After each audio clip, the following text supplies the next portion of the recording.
Sinedu Tadesse was born in Addis Ababa, Ethiopia, on September the 25th, 1975. Her family was well off financially, but her childhood was nothing short of chaotic.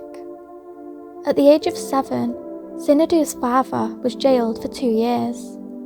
This resulted in Sinedu being relentlessly bullied and tormented by her schoolmates, as well as by her own relatives. Her self-esteem was crippled beginning at a very early age. Nonetheless, Sinedu excelled academically, graduating as valedictorian and gaining admission to the prestigious Ivy League, Harvard University. Sinedu wanted to be a doctor and had dreamed of returning to her home country as a healer. It seemed that all Sinedu really had in life to motivate her was her grades. And so, Sinedu flew to Massachusetts on a full scholarship to attend the university of her dreams. She'd been assigned to stay in Dunster House. Dunster House is one of 12 undergraduate residential houses at Harvard University. She thought that this would be her new start, and I'm sure she had it all planned out in her mind. Unfortunately, things don't always go as we expect them to, and that's exactly what happened in this case. At Harvard, Sinedu was struggling to maintain a B grade average. Too low for admittance to Harvard Medical School, but likely high enough to still get into other good medical schools. Sinedu was devastated at the realization that while she had excelled elsewhere, at Harvard, she was nothing more than average at best. Described as socially awkward, Sinedu had a difficult time making friends, and even though she had relatives in the area, not even these relatives wanted to be around her. This resulted in a range of mental illnesses. She was severely depressed and socially impaired. In a few years, her illness progressed to psychotic episodes of delusions and paranoia. In her desperation to make friends, she wrote dozens of letters to other Harvard students, whose numbers she had retrieved from the phone book. In the letters, Sinedu described feeling lonely and isolated. She begged for anyone to be her friend. One woman had responded to the letters, but had become alarmed by the bizarre writings and recordings that Sinedu had sent her in return, and so she'd stopped responding and had no further contact with her.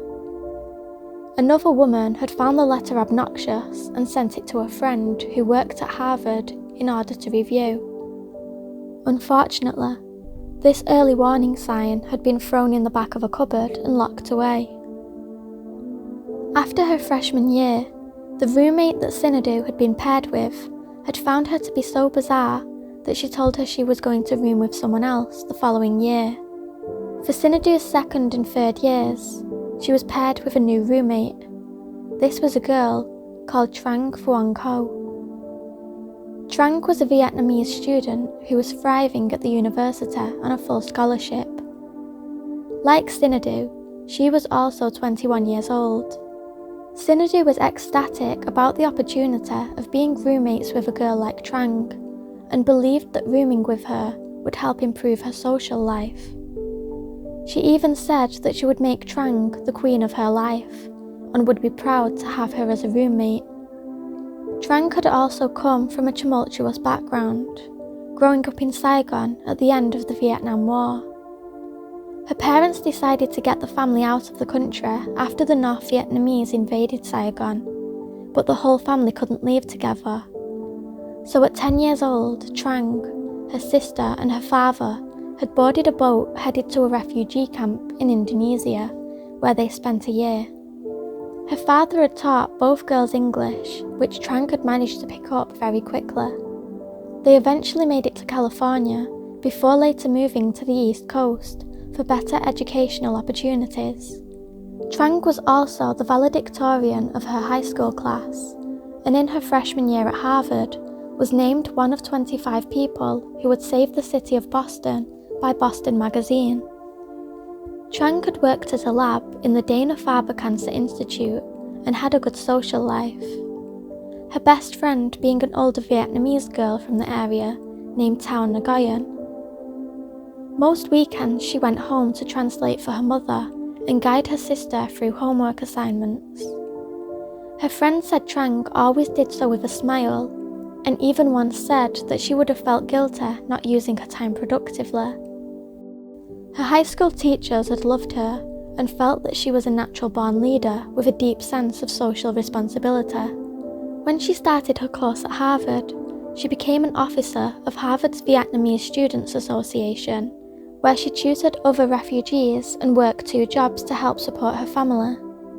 She was a pre-med student interested in going into the field of pediatrics.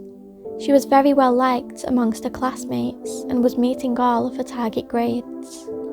Basically, she was everything that Sinedu wasn't or could not be. Sinedu, however, instead of hating her out of jealousy like most girls would, had actually become very fond of her new roommate. Obsessively fond, some might say. Sinedu began to get very needy and hang around Trang more and more, even following her around campus. At times, she would ask Trang to hang out with her, but Trang would politely decline as she was too busy studying or had already made plans. Sinedu would turn very angry at this point. It was this anger that scared Trang, and so she decided that it would be best to distance herself that junior year. Sinedu considered Trang to be her best friend, but the sentiment was clearly not returned, and as time passed, Sinedu grew more and more bitter. In her diaries, she would talk about killing and suicide as a means to end, and in their junior year, Sinedu grew messier and more disrespectful as a roommate. At this time, Sinedu and Trang had been roommates for just over 2 years. Sinedu's focus and dependence upon Trang and her assumption that they were best friends apparently were inappropriate to Trang. One day, Trang approached Sinedu and announced her decision to room with another group of girls their senior year. Sinedu was distraught upon hearing this news. This, of course, sent Sinedu into a downward spiral, and she begged Trang to reconsider, but the decision had been made. Trang eventually cut Sinedu off and stopped talking to her. This feeling of rejection once again both humiliated and angered Sinedu. She couldn't understand why nobody wanted to be her friend, or what she was doing so differently to all of the other girls. Sinedu decided that she needed to do something to teach Trang a lesson for treating her this way, and this is when she came up with a very deadly plan for revenge. In mid-May of 1995, Sinedu had begun to plot how she was going to get Trang back for leaving her all alone once again, and refusing to accept her as a best friend. What she came up with was a relentless and cold plan for murder. In the weeks before Sinedu carried out her vicious act, she had purchased 2 knives and a rope in advance, and had given away her computer. She'd even sent a photograph of herself with an anonymous note to the school newspaper, the Harvard Crimson, saying, "Keep this picture. There will soon be a very juicy story involving this woman." But this was never looked into. She was also seeing a therapist on campus, but was only allowed to meet with him once a month, as students were encouraged instead to seek outside help. She took one final exam, but got medical exemptions for 2 others. She had a brunch date with a fellow Ethiopian student named Neb. He later realised this was her saying goodbye. On May the 27th, 1995, Sinedu Tadesse sat up in her dorm room, waiting for her roommate to return. When Trang finally walked through the door and headed to her bedroom, Sinedu seen that she was not alone. She had brought with her her best friend Tao. Tao slept over that night to celebrate the end of finals, but in the morning, Tao woke up to a horrifying scene. Sinedu was stood over Trang, stabbing her repeatedly. Tao had tried to stop her, but was injured herself, and when she ran to get help, the door had locked behind her. Students said that they found Tao in the courtyard screaming, "Someone killed my friend," and bleeding profusely. Police were called, and once they arrived, they were met with a brutal and bloody scene. Trang was rushed to Cambridge Hospital, where she was pronounced dead upon arrival. It was found that after the attack, Sinedu had walked to the bathroom, barricaded herself in, and hung herself with the rope that she had purchased the week prior. It was clear that Sinedu had planned the entire attack.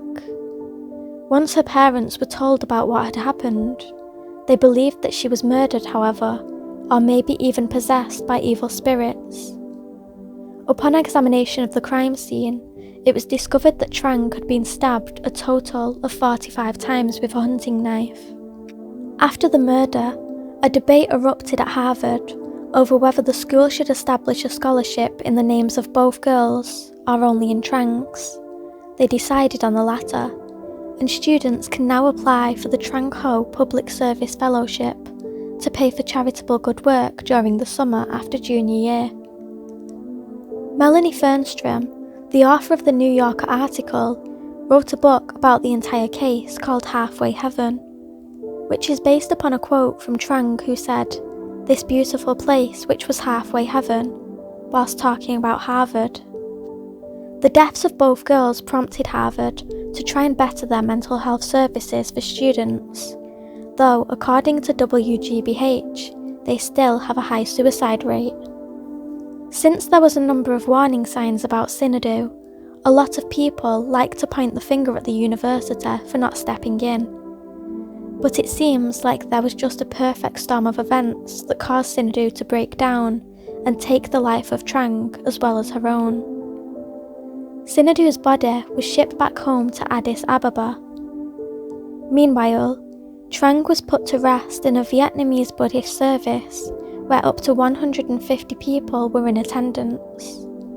Her coffin was guarded by an elaborate flower display, and she was later buried in Cambridge.